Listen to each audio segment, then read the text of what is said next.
Salam dəyərli müəllimlər, mən kurikulum üzrə təlimçi Agil Fəthullayev. Söz verdiyimiz kimi mövzu üzrə ardıcıl izahlarımız YouTube kanalımıza yerləşdirilir.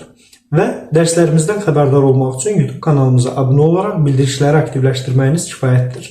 Eləcə də öyrəndiklərinizi möhkəmləndirmək üçün aşağıda izah hissəsi və rəy bölməsində bərk edilmiş Telegram linkimizə də daxil olaraq hər bir mövzunun möhkəmləndirilməsi üçün paylaşılmış testlərimizi işləyə bilərsiniz. Əlavə suallarınız və təklifləriniz olarsa, rəy bölməsində yazın. Birbaşa özüm cavablandıracağım.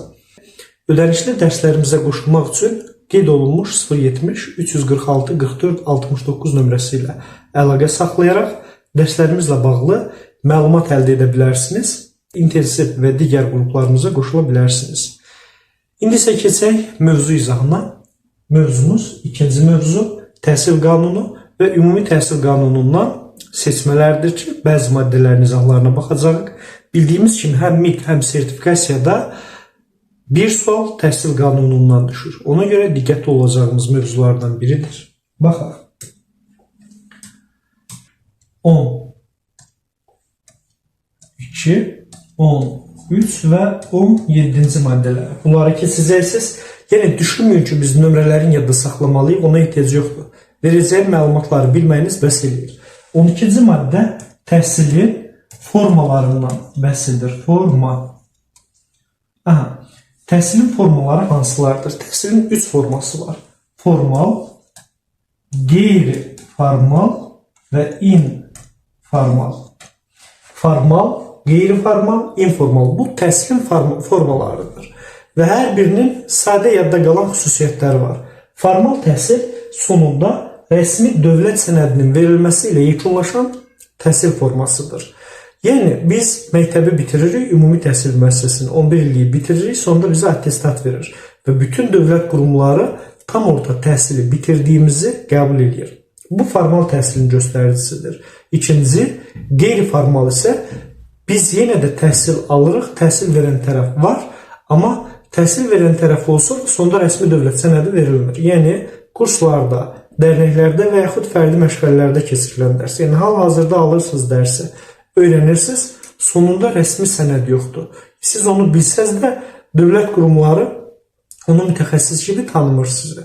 Çünki sonunda rəsmi nazirliyin möhrü olan sənəd verilməyib.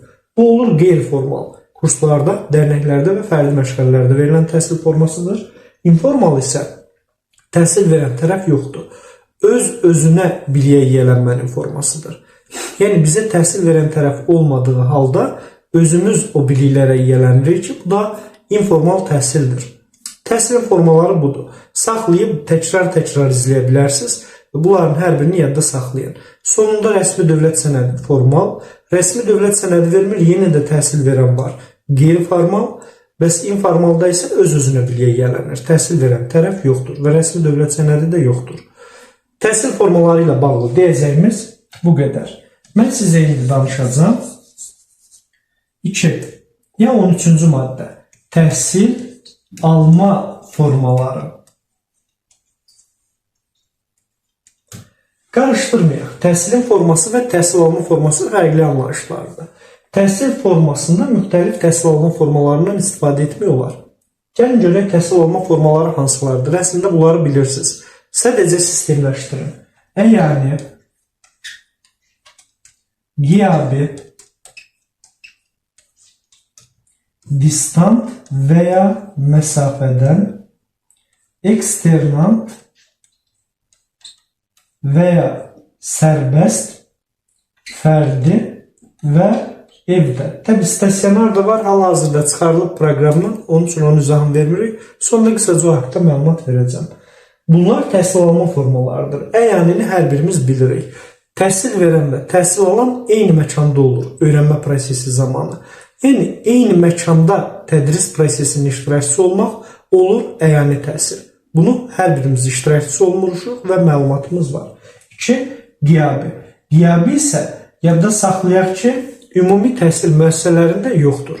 Yəni, biz eşitməmişik ki, filan şagird 2-ci sinifi qiyabi olaraq bitirdi. Belə bir şey yoxdur.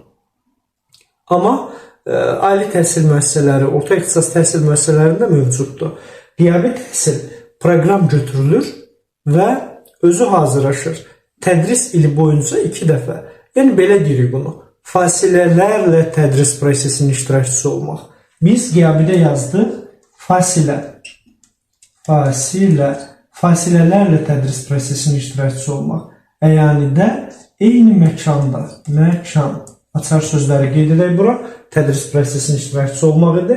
Distant məsafədən. Bununla da artıq yeni demək bir müddətdir tanışıq biz və hal-hazırda məşğul olduğunuz öyrənmə də distantdır. Məsafədən, yəni siz öz evinizdəsiz, mən öz evdəyəm və bu zaman dərsi hər birimiz prosesin iştirakçısıyıq. Təbii bu sinxron və asinxron ola bilər. Hər halda məsafədən texnoloji vasitələrin köməyi ilə tədris prosesinin iştirakçısı olmaq. Açar söz belə olsun. Texnoloji vasitələr və məsafə. Yəni, əyani kimi eyni zamanda iştirakçısı ola bilirik. Amma məkan fərqlidir bu zaman. Bu olur distant və ya adına uyğun məsafədən tədris prosesinin iştirakçısı olmaq. Texnoloji vasitələrin köməyi ilə məsafədən prosesin iştirakçısıyıq. Eksternal və ya sərbəst bunun 2 izahı olacaq. 2 izah verəcəm burada. 1. Təhsil səviyyəsini, səviyyə anlayışını burada öyrənəcəksiniz. Təhsil səviyyəsini vaxtından əvvəl bitirmək istədikdə nümunə deyim. Agil oxuyur 3-cü sinifdə. Amma ibtidai səviyyəni daha tez bitirmək istəyir. Yəni, bir sinif adlamaq istəyir. O zaman, məsələn, 1-ci yarımili 3 ilə oxudu, amma o zaman 3-ün 2-ci yarımili və 4-ün 1-ci yarımili ilə bağlı materialları mənimsədi. Sərbəst formada mənimsədi bunu. Onu mənimsədikdən sonra Agil artıq komissiya təşkil olunur. Bir sinif önə keçmək istəyir, imtahan verir. Əgər imtahandan keçərsə Agil, o zaman 4-cü sinif artıq, 2-ci yarımildən 4-cü sinifdə oxuyacaq. Bu olur sərbəst və ya eksternal təhsil. Və ya ikinci izahımız müxtəlif səbəblərdən ümumi təhsildən kənarda qalıbsa. Yəni, mən ibtidai səviyyəni bitirdim. Hər hansı bir səbəbdən 5, 6, 7, 8-ci və 9-cu sinifləri oxumamışam. Əgər 16 yaşım tamam olmayıbsa, o zaman mən həm eksternal imtahanı verəcəm, həm buraxılış imtahanına girəcəm. Yəni, mən daha 5, 6, 7, 8-i oxumağa ehtiyacım yoxdur. 16 yaşı keçməmişəmsə. Birbaşa imtahan verib də, yəni sərbəst hazırlaşmışam, indi imtahan verirəm. Eksternal təhsil alma formasının köməyi ilə imtahanda iştirak edib, növbəti sinifə keçə bilirəm. Bu da olur eksternal təhsillə bağlı olan, bilməli olduğumuz ikinci izah. Uzun müddət təhsildən kənarda qaldıqda. Amma ümumi orta təhsil üçün şərt odur, ibtidaini bitirməlidir və 16 yaşını keçməməlidir. Eksternal təhsillə də bağlı deyəcəyimiz 2 izah budur. Səviyyəni vaxtından əvvəl bitirmə imkanı verir və uzun müddət təhsildən kənarda qaldıqda da ondan istifadə edə bilirik. Fərdi təhsil. Fərdi təhsil xüsusi istedadı ilə fərqlənən şagirdlərə tətbiq olunacaq. Xüsusi istedadı ilə fərqlənən şagirdlərə tətbiq olunmaq bəs necə olur? Deyir ki, bizim sinifimizdə xüsusi istedadı olan bir şagird var. O bizimlə də dərsdə oturacaq. Bizdən əlavə olaraq da dərsdə, yəni öz istedadını inkişaf etdirmək üçün dərnək deyək, bir sadə ayrılacaq və həmin dərsdə də iştirak edəcək. Bəs Agil də deyir, mən də o dərsdə əyləşmək istəyirəm, əgər istedadı yoxsa təbii orada əyləşməyəcək. Yəni, istedadına görə artıq əlavə dərs saatı salındı. Bu olur, xüsusi istedadı ilə fərqlənən şagirdlərə tətbiq olunan təhsil alma forması fərdi təhsil. Evdə isə bunu bilirik. Müxtəlif səbəblərdən təhsilin evdə təşkil olunan formasıdır. İnklüziv şagirdlər ola bilər. Burada evə gedən müəllimlərə də bunu yadda saxlayın. Defektoloq deyilir. Defektoloqlar, onların müəyyən kursları var. Gedib evdə şagirdlərimizə həmin mövzunu tədris edirlər. Bu olur müxtəlif səbəblərdən təhsilin evdə təşkil olunan forması. Təhsil olma formaları haqqında da deyilən bunlardır. Hər hansı bir izah istədiyiniz, tam aydın olmayan məsələlər varsa, rəy bölməsində yazın. Geniş formada bir daha izah çatdırarıq. Bundan kənar bir izahı yoxdur. Amma diqqətlə dinləyin, suallarınızı təkrar əlaqə nömrəmizə də yaza bilərsiniz R bölməsində də yaza bilərsiniz. Təhsil alma formaları ilə bağlı deyəcəyimiz məlumat bu qədər. Növbəti izahımız olacaq bizim təhsilin pillələri və səviyyələri. O haqda danışaq. Və yadda saxlayaq ki, pillələr və səviyyələr içərisindən bizə lazım olan hissə yalnız ümumi təhsilin pillələri və səviyyələridir. Ümumi təhsilin pillə və səviyyələrini biliriksə, başqa səviyyələri, yəni bir müəllim kimi bilməyiniz bəs eləyir. Amma imtahan üçün hazırlayırıqsa, bu qədərin bilməyiniz bəs edir. İlk öncə yadda saxlayaq ki, pillə səviyyədən daha böyük bir anlayışdır. Pillələr hansılardır? Ən rahat yolu da yaşa görə yadda saxlayın. Məktəbdən əvvəl uşaqlar hara gedir? Bağçaya. Bu adlanır birinci pillə. Məktəbə qədər təhsil pilləsi. Artıq bu 5 yaşa qədər olan dövrüdür. 5 yaşa qədər. 5 yaş bura daxil deyil. İkinci olur, bağçadan sonra təbii ki, məktəb ümumi təhsil pilləsi. Ümumi təhsildən sonra məsələn 9-cu sinifdən çıxmış uşaqlar hara gedirlər? Peşə məktəblərinə. Olacaq peşə ixtisası təhsili. Bu da pillə. Peşədən böyük var orta ixtisas təhsil müəssisələri, yəni kolleclər. Orta ixtisas təhsil müəssisələri, sonuncusu da olur ali təhsil müəssisələri. Yəni biz 5 pilləni belə yadda saxlaya bilərik. Yəni, aldığımız təhsil, ali təhsil, məktəbə qədər bağça, ümumi təhsil, peşə ixtisası, orta ixtisas və ali təhsil. Bunların bəzilərinin səviyyələri də var. O sayacağım sizin üçün, amma mənə lazım olan, bilməli olduğunuz ümumi təhsilin səviyyələridir. Yəni, ali təhsili öyrənin, bunu sizdən soruşmayacağım. Peşə ixtisası öyrənin, soruşmayacağım. Çünki testlərdə, imtahanda bizim üçün vacib deyil olar. Amma ümumi təhsili bilməyiniz vacibdir. Çünki bu səviyyələr üzrə bizə təlim nəticələri ilə bağlı suallar olduqda işimizə yarayacaq. Ümumi təhsilin 4 səviyyəsi var. Bunu bilirsiniz birinci. 5 yaşlılar, artıq 5 yaşlı buradadır. Yəni, məktəbə hazırlıq qrupları var. Həmin 5 yaşlılar ibtidaiyə hazırlaşırlar. Daha sonra ibtidai var. İbtidai 1-ci və 4-cü siniflər. Daha sonra ümumi orta təhsil var. 5-9-cu siniflər. 5-9 ümumi orta təhsil. Bir də 10-11-ci siniflər var. 10-11-ci siniflər.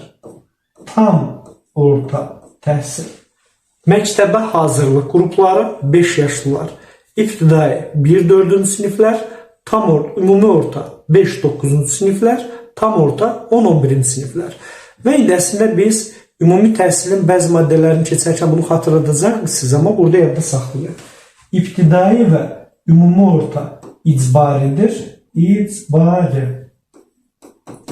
Amma digərləri icbari deyil. Yəni, uşaq 9-cu sinifdən sonra istəyir çıxsın, kimsə onu məcbur etməz ki, gəl 10-11-i oxu. 9-dan çıxa bilər. Və yaxud kimsə məcbur, hal-hazırda icbari deyil 5 yaşlılar. Onda naziri nəzərdə tutulub artıq icbari olmasın, qərar qəbul edilməyib. Amma hal-hazırda icbari olan ibtidai və ümumi orta, yəni 9 illik icbaridir, məcburidir. 10-11 və əvvəli məcburi deyil. Amma nəzərdə tutulub bu 5 yaşlılarda icbari olacaq çox güman ki. Amma qərar qəbul edilməyib. İcbari hansıdır? İbtidai və ümumi orta. Bəs tam orta təhsil icbari deyil, xeyr, icbari deyil. Bunu belə yadda saxlayırsınız, testdə qarşınıza çıxacaq. Peşə ixtisasının 3 səviyyəsi var. İlk peşə, texniki peşə, yüksək texniki peşə, yüksək texniki peşə subakalavr diplomu verir. Bu əlavə məlumat. Orta ixtisasın səviyyəsi yoxdur.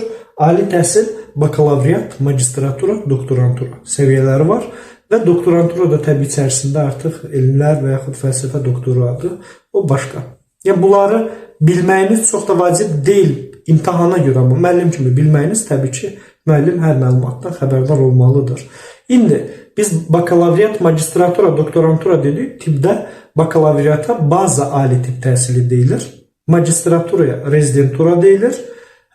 Doktorantura tibbdə də bizdə də doktoranturadır, amma hər birdə doktoranturaya adjunktura deyilir. Bu da verəcəyiniz əlavə məlumatlar. Yəni müəllim kimi bilməyimiz yaxşıdır. Amma sizdən soruşacağım bu olacaq. Məktəbə hazırlıq, ibtidai, ümumi orta, tam orta. Suallarınızı rəy bölməsində yaza bilərsiniz. Pillələr və səviyyələrlə bağlı deyəcəyimiz məlumatlar bu qədər. Və biz təhsil qanununu yekunlaşdırdıq artıq. 12, 13 və 17-ci maddələrlə bağlı bütün öyrənəcəyimiz məlumatları keçdik. İndi mən sizə danışacağım ümumi təhsildən bəzi maddələr. Ümumi təhsil dediyimiz orada pillələrdə öyrəndiyimiz ikinci pillə. 9, ümumi təhsil yazar bura. Ümumi təhsildən bəzi maddələr. 9, 11 və 13-cü maddələr. 9-cu maddə kurikulumla bağlıdır. Qəbula düşən bir sual deyil, amma proqrama salınıb. Bununla bağlı onsuz kurikulumu geniş formada öyrənəcəksiniz. Bundan sonra mən fən kurikulumlarıyla bağlı danışacağım. Yəni, bir dəfə üzündən oxumağınız bizə bəsdir. Çünki kurikulumlarla bağlı geniş məlumat keçəcəm sizə. 2. 11-ci maddəni artıq bilirsiniz. Bunu da oxumağa ehtiyac yoxdur. Çünki 11-ci maddə ümumi təhsilin səviyyələrini sayacaq. Biz ümumi təhsillə bağlıdır ki, mən sual versəm, ümumi təhsilin səviyyələri hansılardır? Əgər cavablandıra bilirsinizsə, 11-ci maddəni də artıq bilirsiniz. Bununla bağlı da problemimiz yoxdur. Yəni, məktəbə hazırlıq, ümumi təhsil, ibtidai, ümumi orta təhsil, tam orta təhsil deyiriksə, bu olur 11-ci maddə. 13-cü maddə dedikdə isə biz nəzərdə tutacağıq. Burada bəzi məlumatlar var ki, bilməlisiniz. Məsələn, o icbari olması ümumi təhsildə, hansı ki, ibtidai və ümumi orta təhsilin icbari olması 13-cü maddədədir. 13.27 burada öz əksini tapacaq.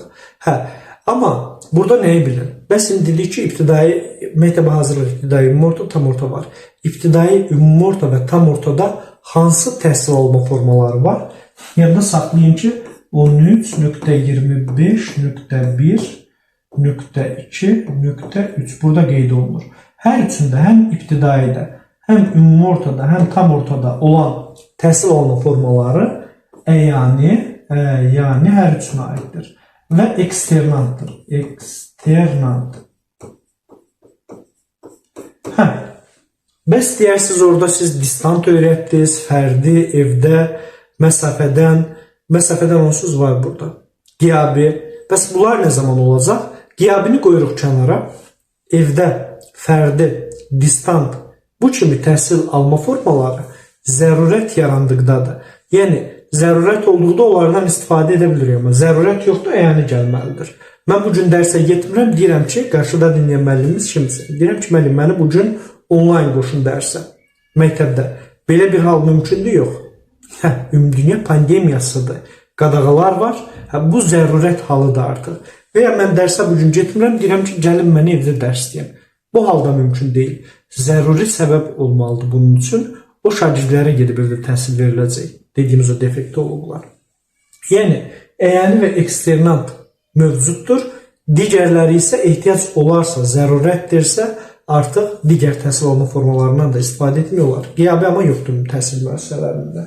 13-cü maddə ilə bağlı da bunu yadda saxlaya bilsəz, bizim üçün bəsdir. Bir dəfə də özündən oxusaz, çox gözəl olar. Müəllimin bilməli olduğu bəzi məlumatlar orada öz əksini tapır. Amma bu testimizə düşən məlumatlardır. Bunları da bilir. Yaxşı. Bu 13, 9, 11 və 13 artıq əvvəlcədən öyrənmişik deyə bunun üzərində çox dayanmırıq. İndi mən sizə danışacağım. Əsas vacib olan bəzi məsələlər, hüquq və vəzifələr olan hissə 21, 22, 23, 24, 27 və 28-ci maddələrdən. 21-ci maddə ümumi təhsil prosesinin iştirakçılarından bəhs edir. Yəni, iştirakçılar kimlərdir? Çox sadədir. Əsas yadda saxlamalı olduqlarınızı da deyəcəm, ümumi olaraq sayacağım sizin üçün. Amma üçün bilməyiniz vacibdir. Yəni, məktəbdə o prosesin iştirakçısı kimlərdir? Yazılır təsisçilər. Təsisçi. Təsisçi sözünün bəzi müəllimlərə sual verir. Kimdir bunlar? Qurucu. Azərbaycanda ümumi təhsil müəssisələri dövlət, bələdiyyə və özəl olaraq 3 qrupa bölünür. İndi bələdiyyə təhsil müəssisəsi yoxdur, amma qanunda var. Biz özəlləri götürək. Filan dinləyən müəllim özü üçün bir ümumi təhsil müəssisəsi, lisey açıb məsələn. Ümumi təhsil müəssisəsini tədris edir proqramına.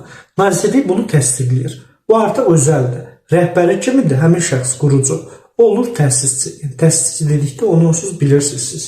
Təsis edən, quran şəxs.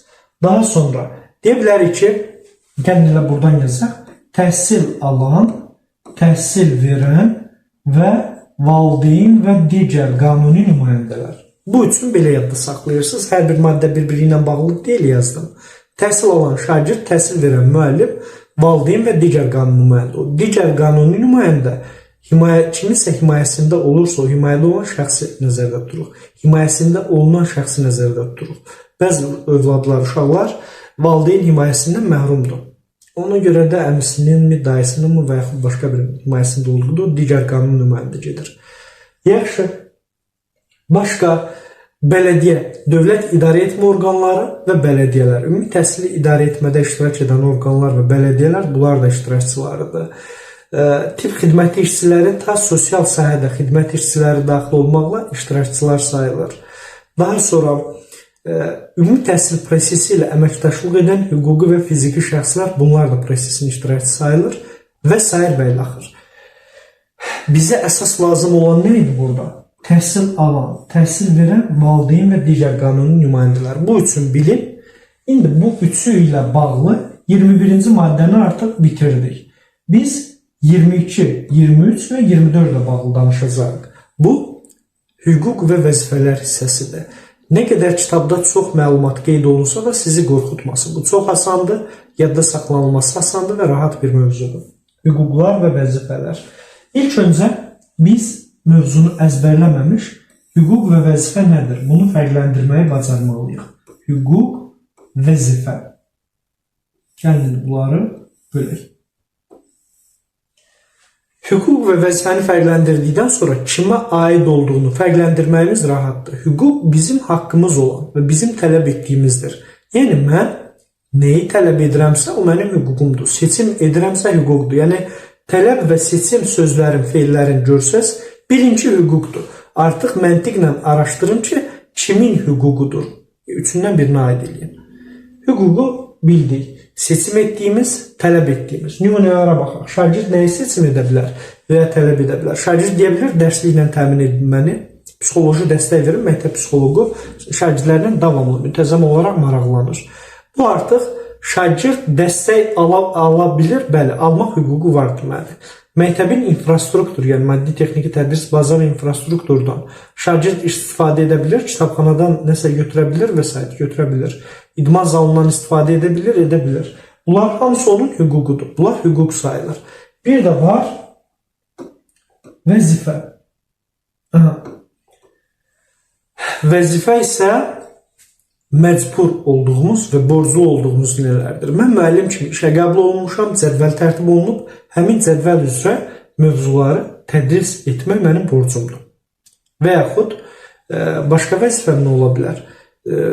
Şagirdlərdə o dövlət standartlarında olan bilik, bacarıq və vərdişləri formalaşdırmaq borcumdur. Onları vətənpərvər ruhda və yaxud tərbiyələndirmək həm valideyndə var, həm müəllimdə var. Məsələn, borcudur, vəzifəsidir. Yəni, valideynləri övladının irəliləyiş və yaxud geriləyişləri ilə bağlı məlumatlandırmaq müəllimin borcudur. Bunlara məcburuq biz. Borcumuzdur.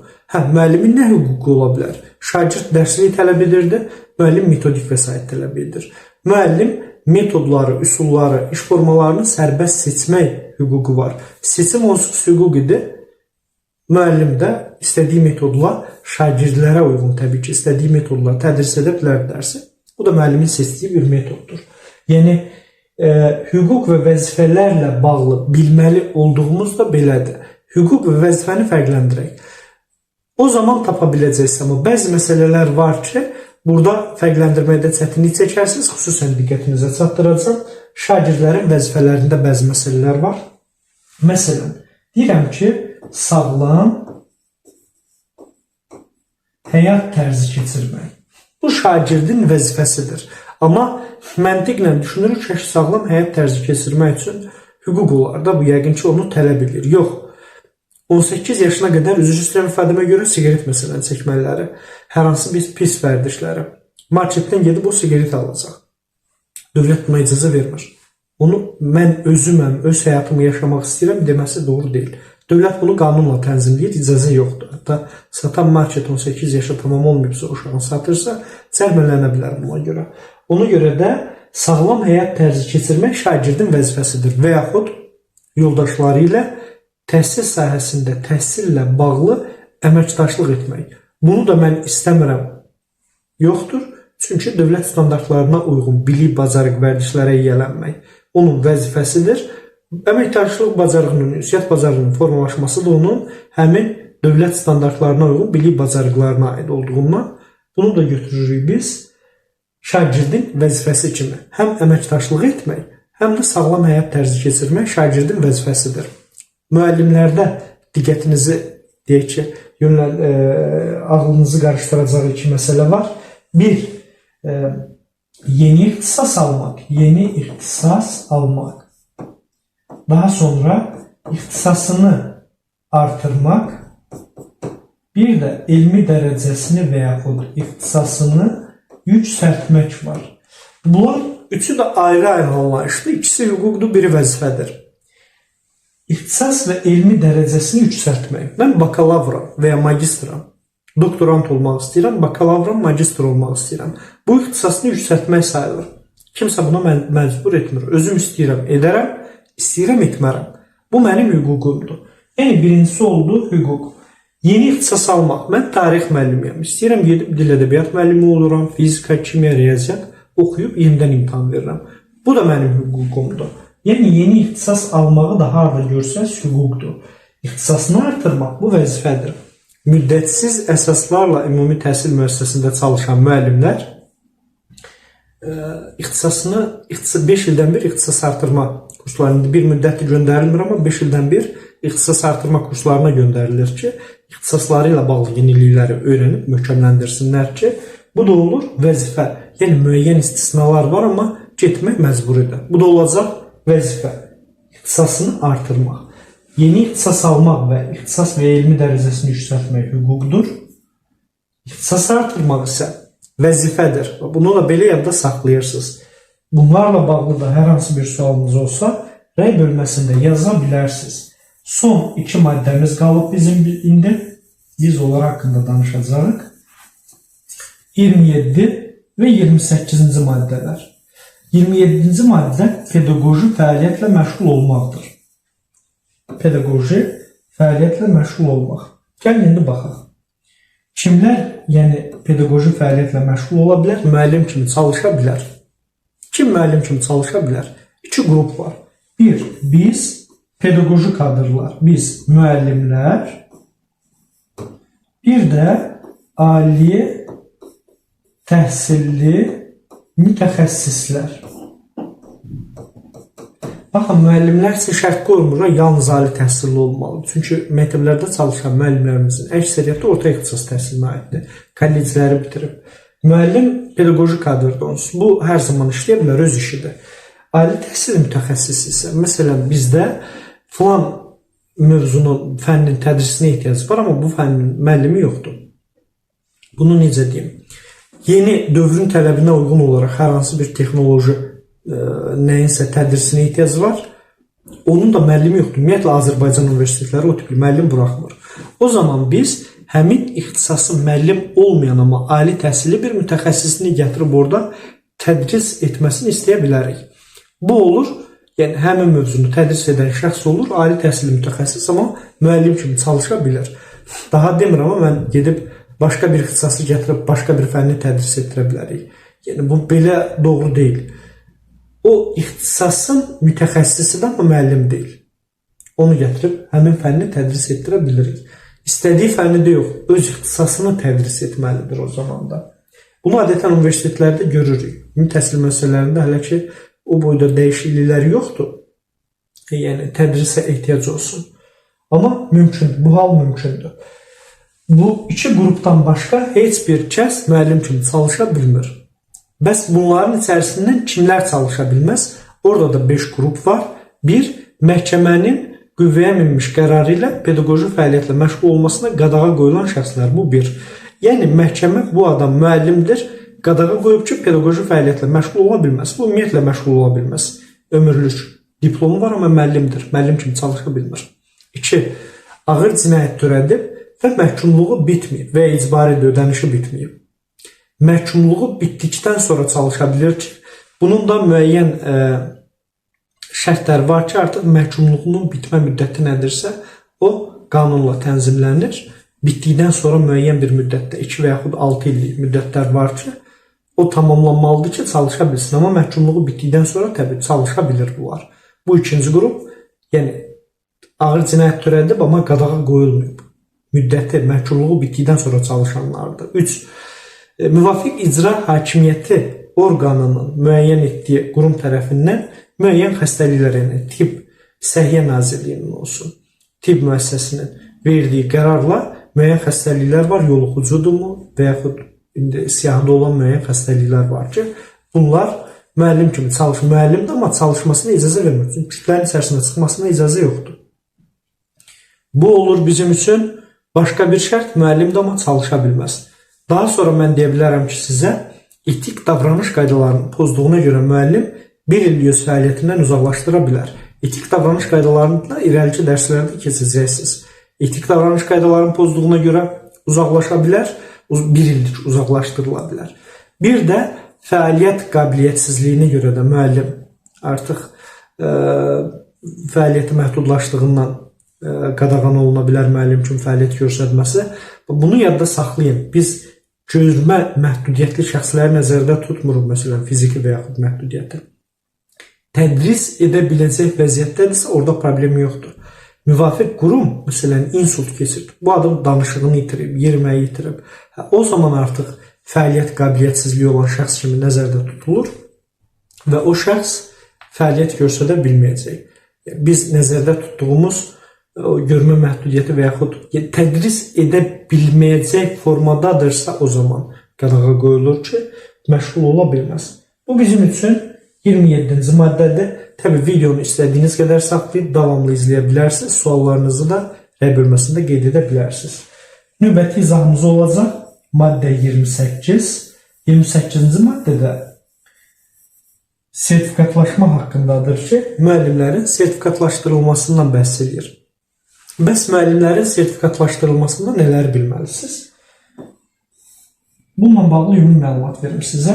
Sertifikatlaşma imtahanı 2 mərhələdə həyata keçirilir və birinci mərhələ test imtahanıdır, ikinci mərhələ müsahibədir. Ümumilikdə 100 baldır, test imtahanı 60 bal, müsahibə mərhələsi 40 bal. Və keçid üçün qoyulan limitdə 50% keçən müəllim imtahandan keçmiş sayılır. 50%, yəni ilk 60 balın 30 balın, ikinci mərhələdə 40 balın 20 balını toplayan müəllimlər müsahibədən keçmiş sayılacaq. Bu bizim üçün ilk hissə izahımız. Daha sonra ola bilər də müəllim birinci turda testdə və yaxud müsahibə mərhələsində 50%lik limiti keçmədi. O zaman nə olur? Təkrar sertifikatlaşmaya qədər, yəni 1 il müddətində həmin müəllim iş yeri saxlanılmaqla şans verilir, hazırlaşsın və 1 ildən sonra yenidən imtahana cəlb olunur. Əgər yenidən, yəni təkrar sertifikatlaşmadan da keçə bilməsə, o zaman müvafiq qaydada işdən azad olunacaq. Bəs ümumiyyətlə kimlər sertifikasiya imtahanından azaddır? Hamilə qadınlar. Azyaşlı övladını 3 yaşa qədərdir burada artıq. Tək böyüdən atalar. Daha sonra sosial məzuniyyətdən qayıtdıqdan sonra 1 ili tamam olmayan müəllimlər. 60 yaşına çatmış müəllimlər könüllüdür. Könüllülük budur. İstəyir girir, istəyir girmir, özü bilər. Əgər imtahana girirsə də, girdikdən sonra kəsilərsə artıq o növbəti il istək əsasında deyil, məcbur girməlidir. Yenə də kəsilsə artıq işdən azad olunacaq. Bu növbəti təkrar sertifikatlaşması ola bilir, yəni, amma könüllüdür 60 yaşı keçən müəllimlər, üzərində olan müəllimlər. Daha sonra sertifikatlaşmada ilk dəfə müəllimlərin işə qəbul imtahanı ilə qəbul olunmuş müəllimlər 3 il müddətində azaddır. Yəni kitabınızda 5 il yazılacaq, o dəyişiklik olunmuyor kitabda, amma yadda saxlayınca doğru olanı 3 ildir, kitab sadəcə ola bilsin sonra çıxdı deyə, daha əvvəl çıxdı deyə dəyişikliyi orada qeyd etməyiblər. İlk dəfə müəllimlərin işə qəbulu ilə qəbul olunan müəllimlərimiz də 3 il müddətində imtahandan azaddır. Mövzularımız dediyimiz kimi ardıcıl olaraq YouTube kanalımızda paylaşılır. Kanalımıza abunə olun, bildirişləri aktivləşdirin ki, hər video yüklendikcə xəbərdar olasınız. Möhkəmləndirmək üçün həm izah hissəsində, həm rəy bölməsində Telegram kanalımızın linkini paylaşmışıq. Daxil olaraq bilginizi möhkəmləndirmək üçün testləri işləyə bilərsiniz. Əyani və onlayn olaraq ödənişli dərslərimizə qoşulmaq üçün də 070 346 44 69 nömrəsi ilə əlaqə saxlayaraq məlumat əldə edə və dərslərimizə qoşula bilərsiniz. Bu qədər. Sağ olun. Allah amanında.